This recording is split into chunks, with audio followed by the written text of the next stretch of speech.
Good morning, you lovely people, and welcome back to Philippine Life Through the Eyes of an Expat. Stephen here. I had a good day yesterday in the city. Oh, that's moving. Had a lovely day in the city yesterday, but pleased to come back. Sorry, guys, I couldn't show you everything that I wanted to show you yesterday because there was a good reason for that. Here in the Philippines, in the 1st of September, they start celebrating Christmas in the malls and everywhere really. So I couldn't really go in there because there's all Christmas music and it's copyright, and YouTube don't like that. So I didn't go in the shopping malls. And to be honest, who wants to see inside of a shopping mall? Shopping malls are shopping malls, no matter where you go. But I did get some footage of the boulevard, and incidentally, Dipolog Boulevard, Sunset Boulevard as it's called, is the longest boulevard, I believe, in the Philippines. And the reason for that is what they did, because there was a lot of squatters, fishermen squatters, who were living on the boulevard. Now, there was, he's not the governor no more now, but at the time there was a governor called Berto, and he wanted to develop Dipolog. So what he did, and bearing in mind these were only tenants or squatters on the boulevard who were living on the boulevard in the shanty huts, you know. So what he did, he offered them money. I think he gave them 10 or 15,000 pesos each, and he built them houses in these locations. So he gave them money and a brand new concrete house, so he could develop. And he developed all the way along from the airport, right the way along to the pier where the ships are. And there's a couple of ships, you know. There's a ship there that goes to Cebu from here, I think 3 or 4 nights a week. And there's also a new ship that's just started sailing from Dipolog to Zamboanga, and all of the stops along the way. So it's easy access. It's getting easy access to Dipolog City. So yeah, it's the longest boulevard in the Philippines, I believe. Or is it? It could be Zamboanga del Norte, maybe. But I think it's in the Philippines. So I couldn't do the footage of inside the malls. But like I said, who wants inside the malls? A mall's a mall. I had a lovely McDonald's yesterday when I went out. Enjoyed that. And I saw some old friends, angling friends on the breakwater. They were fishing, catching rabbit fish, and then I came back. There's a couple of things I want to touch on today. One is this visa episode thing where everyone's getting a bit panicky about it, and the other one is old age care and medicines in the Philippines. All this is to do with the Philippines. Firstly, this visa thing where everybody, you know, I think there's too much panic going on about it. I think there's nothing to worry about. I really think there's nothing to worry about. If you're here legally and you are here not doing wrong things, then you've got nothing to worry about. If you go and they give you an interview after you've been here a year or what have you, if there's, you know, you're here to see your girlfriend, your wife, your children, you've got nothing to worry about whatsoever. It's the guys that are just here milling around and not really doing a lot. You know, they've got no reason, as far as the immigration are concerned, to be a tourist long term. And also, guys, if you go for if they do give you an interview, just be humble, you know, and just answer the questions. Don't get shirty, don't get aggressive, you know, just answer the questions. You've got nothing to worry about. And I think many of these vloggers are putting you know, foreigners leaving the Philippines. I don't think they are. And if you look at the statistics on the immigration, there is just the same amount of people here as what there was before all of this. Before, no one's leaving the Philippines, or if they are, they would have been leaving the Philippines to go to other places anyway. It's just people wanting views and clicks on their channels. I don't think people are leaving or anything like that. It's just people are scaremongering other foreigners to get the clicks and to watch this, you know, their videos. Another thing I wanted to talk about was Medication. Now, yes, it's difficult. It's more difficult here to get medication than what it is in your own country. But is that such a bad thing? Meaning, in the UK, you can go into the doctors, and any doctor, most doctors, and I'm depressed, doctor. I can't pay my mortgage this month. I had some time off work. Take these antidepressants. They take 2 weeks to work. Come back and let me know how you're feeling. If you're not feeling any better, I will give you stronger ones. That's not the answer. It's truly not the answer. Medication in the UK is so easily obtained through your doctor with a prescription. So there are many people in England who don't need all of this medication that the doctors freely and willingly give out. Philippines is a bit more restricted like that, which I think is great. I really do, because let's just say 7 times out of 10, I'm not a doctor, but I've seen statistics in the past of depression, okay, and how many people actually need them and how many people don't need them. They just think they need them because they're going through a little problem at the moment and they think that their world is falling apart, so they go to the doctors, and the doctor in the UK gives you antidepressants. You don't need it. Well, here it's a little bit more difficult because I think the doctors here have to be licensed to give out certain medication, and I think here medication is also screened more than what it is in the UK, meaning that when you go to the doctors here and you are a little bit down, I don't think they will automatically give you antidepressants. They'll probably talk to you and find out what the thing is. And I think here you might have to go to a psychiatrist to get antidepressants prescribed. I don't know.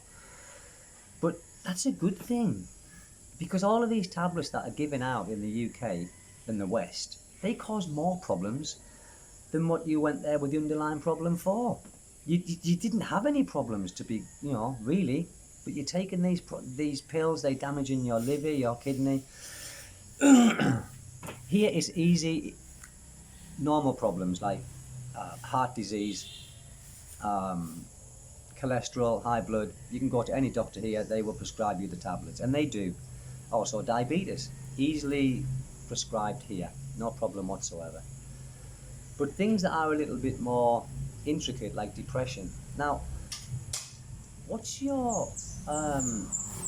the definition of depression?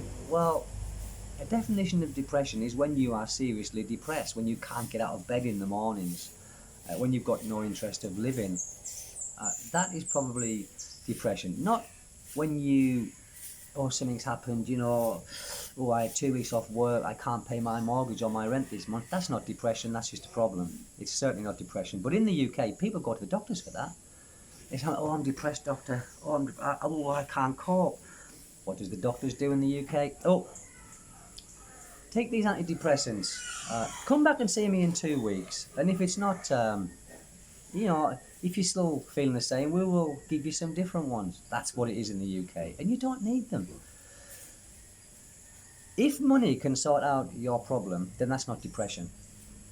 It's not depression, because that's just psychological. Depression is a chemical imbalance in the brain. Another thing that's just very quick. Another thing is, I see bloggers as well talking about who cares for you when you're in the Philippines. Well, who cares for you in the UK? When you get old. A rest home, a residential care home. Who wants to go into one of them places? They're horrible. They are horrible. When my grandmother had a stroke when she was 80 years old, my mum and her brothers and sisters, because my grandmother said she never wanted to go in a care home, so they respected her wishes, and they took turns in taking care of my nana, my grandmother. And she lived till she was 99 years old, at home, cared for by faces that she knew, her sons and her daughters, and her grandchildren. If she'd been in a care home, I see care homes as people go there to die, and there is so much abuse that goes on in these places. There was many documentaries on the TV in the UK of the abuse that happens in care homes. You know, the caregivers abusing the patients, you know, terrible, absolutely terrible. I don't want to talk about that because it's a terrible thing. Here, it doesn't happen. I'll tell you for why. There is no care homes here. Maybe they are in the cities, or if you've got plenty of money, you can go in a care home. But here, the family take care of you, just like my family took care of my grandmother. Isn't that better? You know, you're in your house, they are taking care of you, you're seeing friendly faces. Yes, there might come a time when, you know, you pass away. Again, in the UK, it's a sad time. I've been bitten with a mosquito. Look on my head. I look like a cyclops. I've been shot with a 2-2. Yeah, in the UK, yes, it's a very sad thing. You're buried there, or you're in, you know, you're cremated. After a few months or a year, you're forgot about. That's it. You're forgot about. Now, to me, I'm one of these people who think, don't spend a lot of money on me when I'm dead. You know, get me in the ground or burn me. Spend as little money as you possibly can, because I don't know about it. I'm dead. I've got no feelings. Don't spend the money. Keep the money. Spend it on something that is of use. Don't spend it on me. I'm dead. It's of no use. So, again, here when you die, you are remembered. Birthdays, they will go, and it's a proper thing here. Birthdays, they will go around to your, you know, your tomb, or where your ashes are scattered, and they will light a candle and do what they do. And at Halloween, it's a big thing here. Halloween, they take food to your grave and light candles and drink beer and laugh and party. That's brilliant, brilliant. In the UK, you forgot about. Your grave is unkept. You know, what started off when you die, everyone's gone around there cutting the grass, putting freshly cut flowers on there. It doesn't last long. But here in the Philippines, you are remembered. So that's it for today, really. This is just a very quick one. It's just because I've seen some vlogs recently and I thought I'll just kind of address my feelings on them, you know, and one of them being the medication. When people say, you can't get medication in the Philippines, yes you can. You can. But just not the medication that you can easily obtain in the UK, like for depression and things like this, which cause more problems than that antidepressant that you probably didn't need in the beginning. And there are some good doctors here, very good doctors. There are some excellent hospitals as well. St. Luke's is an excellent hospital. There's some good hospitals in Cebu. Don't about Dumaguete, private hospital here in Dipolog called Corazon. And they've got some equipment in there. You've got the biggest public hospital in Zamboanga del Norte here, which is called Lizanote General Hospital.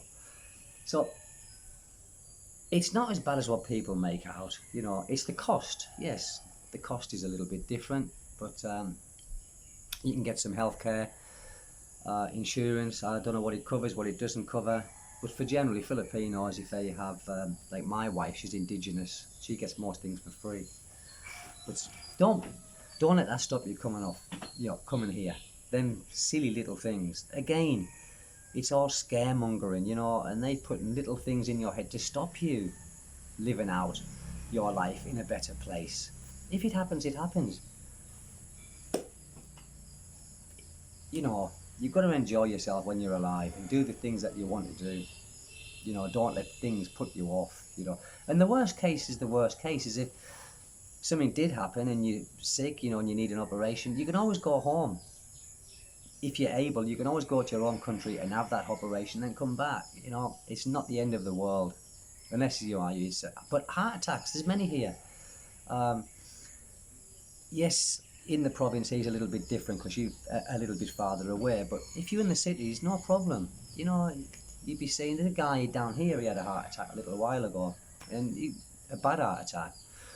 And they come and got him. Now he's back home. This was 4 or 5 months ago. He's back home now.